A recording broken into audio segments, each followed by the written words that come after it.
A polygamist is getting more than he wants, and a monogamist isn't getting enough. You know that old saying, some people are born monogamous and some people have monogamy thrust upon them. No, that's not how that saying goes. Well, that's what Kody and Robyn are trying to sell us in season 20. Guys, they did not choose monogamy. Thanks, Christine. But now that they've found themselves in a non-consensual monogamous marriage, they're making lemons out of lemonade. I did say it that way on purpose. I have never seen a double down on misery like this before. I mean, this is a real commitment to toxicity. Just me and you, baby. I mean, I guess it makes sense. I've been saying Kody and Robyn fancied themselves the Romeo and Juliet of polygamy, and we all know how that story ends. We have a lot to talk about. Let's get into today's video.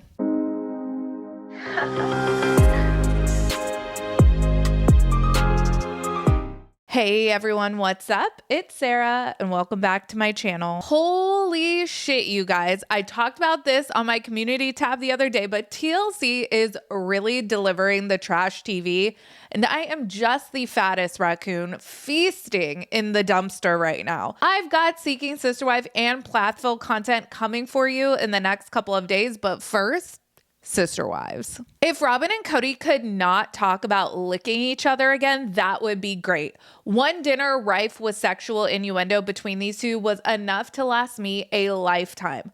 Couple this conversation with what Christine revealed in her book, and all I'm envisioning is Robyn giving Kody hour-long pre-coital cat baths. That's a pretty hard cheat. Let me use your knife because I was licking mine. All right. I'm okay with your licking. Oh, that sounded bad. I just had a lot of fun with what you just said. I'm telling you guys, Christine's book serves as necessary companion material to watching this season because it gives so much context. Christine told us in her book that many of Kody's marriages were already on the rocks when the show started, and they put on a show of one big happy family for the cameras. Kody really oversold that, oh, I'm just a dope for love, and thank Oz I'm part of a religion that endorses polygamy so I can multiply my love my wives, love my kids, love, all you need is love. We know now that was all a bunch of malarkey. So pardon me if I'm not buying this you and me against the world, baby. You're enough for me that Kody and Robyn are trying to sell us. Kody is all like, we are so solid. I just want to brush Saul's hair until it starts falling out like mine. We see this weird, like, bipolar depiction of Kody and Robyn's relationship. Together at dinner, it's, oh my God, we have something so special. Why would we want to mess that up? But then both Kody and Robyn admit in their solo interviews this isn't what they wanted for their lives. And Kody is fucking manic, screaming at us, the viewer, like, stop asking me about polygamy, you fuckers. Can't you see I failed? I'm being crass here for a reason. I'm saying, yeah, she looks hot, and that would make me want to talk to her. But I'm not interested in marrying her because that won't matter when I'm getting nagged. I don't mean to be salacious here, but we failed already. It was very, very painful. So if I was to ever try this again, she would have to be an absolute diamond. I'm not talking about just looks. I'm talking about the kind of devotion to us, to Robyn, that I would never, and I mean, I'm getting really honest with you here. She would have to adore Robyn so much that I would never, ever have to worry about whether she was competing with Robyn for my love and affection. The problem I see in plural marriage is that I don't think those two ladies can get along once I'm in both of their beds. Robyn was welcomed by the family. And when her and I went on our honeymoon, it felt like it changed. And it wasn't fair to her. And I'm not saying it was fair to them. It's just the lifestyle we all chose. Deal with it. I'm moving on. I'm a monogamist, and it pisses me off when people ask me why I want to be a monogamist still. So didn't you see the mess? Personally, I think it's incredibly revealing that Kody and Robyn are taking this monogamy was forced upon us stance instead of, yeah, everyone was right. We are in love. We're soulmates and we're better off as a monogamous couple because now we aren't hurting anyone else by being in love with each other. That would seem intellectually and emotionally honest to me, but we don't get any of that. Robyn tells Kody at this dinner two things. Allegedly, Robyn would have never considered Kody if he was just a single man. And she says she's being badgered by her family about getting back into polygamy. Mykelti has told us via her Patreon that she thinks Robyn is still very much a believer in polygamy, and she thinks her dad is very much against it. I think Kody is against polygamy because he knows Robyn's tendency to shift the goalposts and that she will never approve of a suitable additional wife for him. So he says things to shock her, like all he would want a second wife for is sex. Are Robyn's cat baths not sufficient enough for Kody?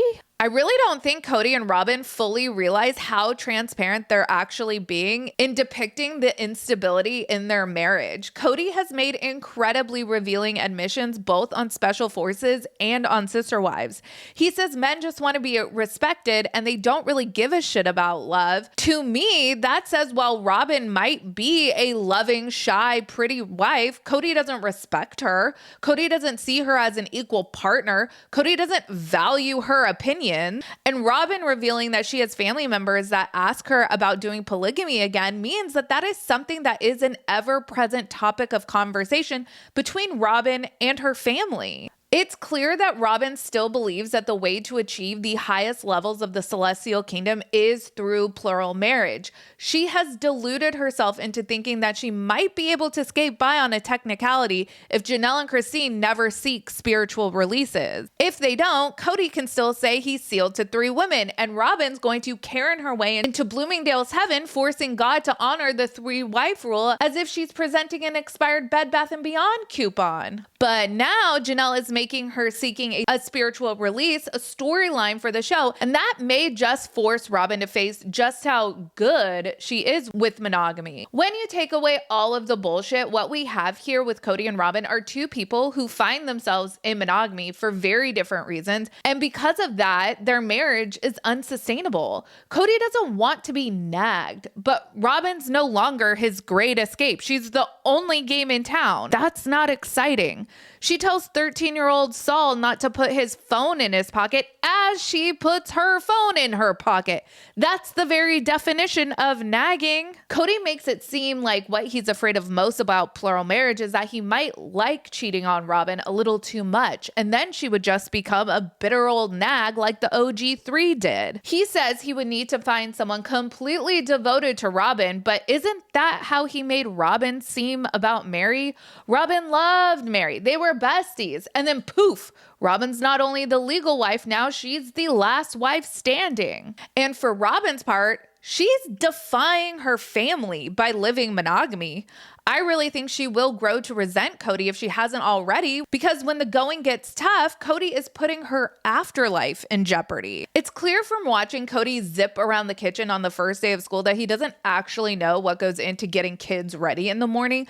Do not let yourself fall under any kind of delusion that Kody is a loving and dedicated father to the McMansion kids. He might pass them in the hallways on his way to take a shit, but he's not spending any kind of meaningful time with them. If he was, he would probably realize that Solomon's old enough to brush his own hair. It's only a matter of time before Robyn and Kody completely destroy each other in monogamy, and my only hope is that the show goes on long enough for us, the viewer, to bear witness to that, because we all want to see them end up with the life that they deserve. I'm actually glad they're committing to monogamy right now, because then at least they're only hurting each other. I'm glad Mary made that clarifying comment in episode 1 of season 20 that she didn't force monogamy on Robyn. She just chose herself and her happiness. How fucking selfish do you have to be, Robyn, to feel entitled to Mary's misery? Have her live a life of solitude so you can say you live polygamy all while fleecing her bank account? Robyn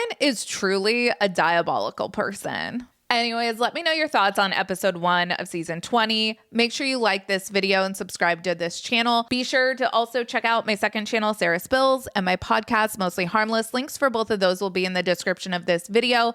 Follow me on Instagram, Threads, X, and TikTok at Reality Squad, and I will catch you guys in the next video. Take care. Have a good one. Much love.